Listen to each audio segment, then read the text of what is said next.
Immediately, the first thing Columbus did was kidnap a few natives and give them information about whatever he wants about the island. His men burned down villages and almost wiped out the entire Arawak population of indigenous. When the Arawaks did not exist anymore because of Columbus's brutal treatment, he simply moved on to the next group of indigenous and proceeded to do exactly what he did: murder, greed, and arrogance. All lies followed Columbus and his men wherever he went. He showed no mercy in those living in the Americas. His men raped women, enslaved and transported indigenous for their own profit. The natives died by the thousands. They died while being transported from islands to Spain, from malnutrition, abuse, and evil treatment. When the Europeans were born. When the Europeans fought the natives, they fought the natives unjustly, for they had weapons with much more modern than the Indians living on the island. Christopher is a man of deception, lying to the king and queen about the items on the island. He told them about the riches that were not there. If Columbus did not have them, he would have to pay the king and queen for the finances they give. And in an act of desperation, he would do anything, even if it meant stealing anything of value or killing or capturing Native Americans. In desperation, they forced the natives to search for what was not there. If they did not bring back what he wanted, they were tortured or murdered. The Europeans attempted to communicate with the indigenous did not turn out as well as they planned. The attempt usually ended the same way. Frustration and murder. His greedy overconsumption of products such as gold and cotton left the Indians tiresome and malnourished as they spent all their time mining for gold and not growing their own food on the field. Christopher Columbus's actions add up to the extreme amount of injustice crimes that the evidence to show that Columbus is guilty. He deserves to pay for what he has done to these innocent people that died because of him. Thieves, liars, human traffickers, arsonists, abusers, and murderers do not run free in this world. Christopher has committed all of these crimes. Christopher Columbus is, with no doubt, guilty. Thank you. Good morning, Judge Christie, Judge Stephanie. So I'm Justine, this is Alfred Columbus, British United States. We are here today because Christopher Columbus has accused of genocide, rape, human trafficking, theft, and arson. Now, what I'd like to say is that it's not a trial of any of those things.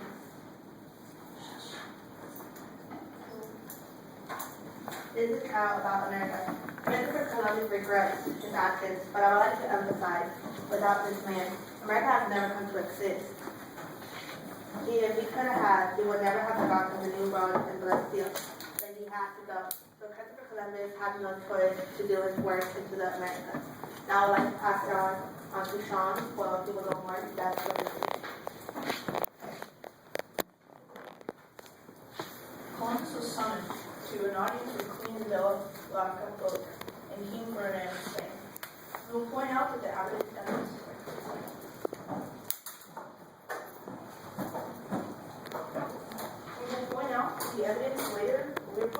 later that when the Spanish crown bankrolled Columbus's expedition, they were acting under the jurisdiction of the Papal Bull of 1478.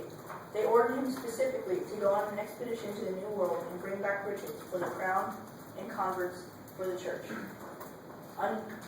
Anyone not willing to convert was to die.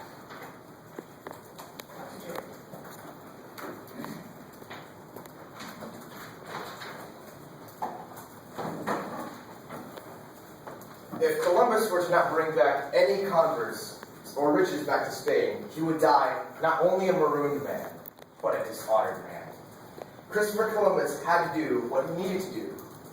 It was not his own will, but the will of God.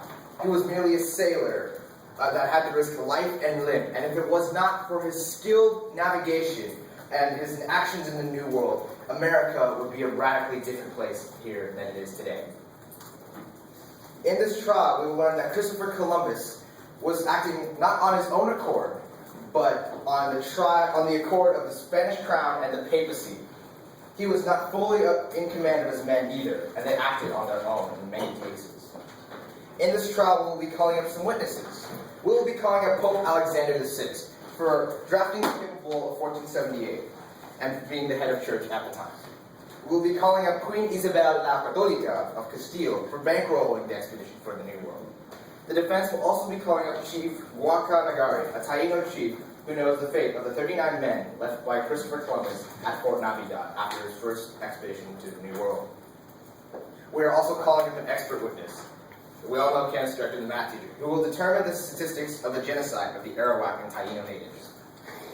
Now, the jury has a heavy burden of establishing that Christopher Columbus is beyond reasonable doubt that he is guilty of his supposed crimes. But as you hear the testimony from the witnesses and look at the evidence, you all must realize that Admiral Columbus is far from an evil tyrant.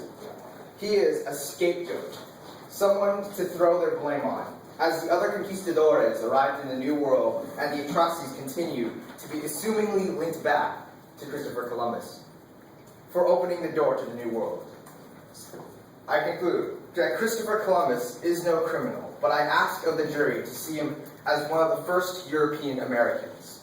To see him otherwise would be unpatriotic, and things would be much different if he never landed in Hispaniola. Thank you.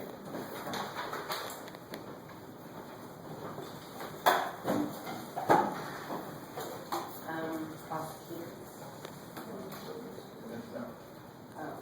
Christopher Columbus.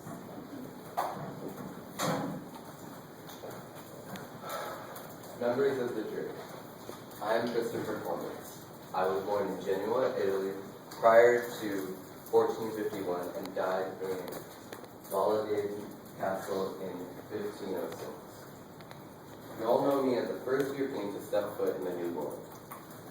I am a servant of God, I am a sailor, and I am also a vicar. When the Spanish crown supported my expedition to find the ocean-bound route to China and India, I was first captured. When I arrived in Hispaniola, the Spanish requirements were set upon me. I were to bring back riches and for the Pope and Queen. Under the papal bull that was presented with, or it said that I was to convert those that were not Catholic to become Catholic, and if refused, they were to be killed. I never wanted to forge the New World into what it is today through blood and steel. Against my will, but through the will of God. However, you may see the short-term effects of my actions to be horrible and despicable. I ask you to look at your world today. When I stepped foot in Hispaniola in 1492, it was said the modern age was to begin.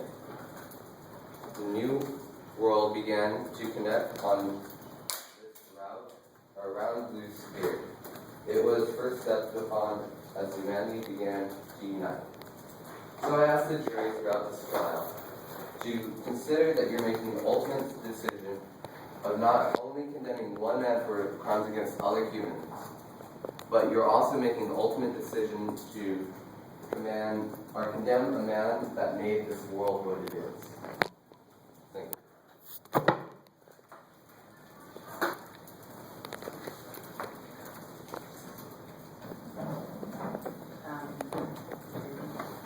I'd like to make a motion for a short recess. Requesting.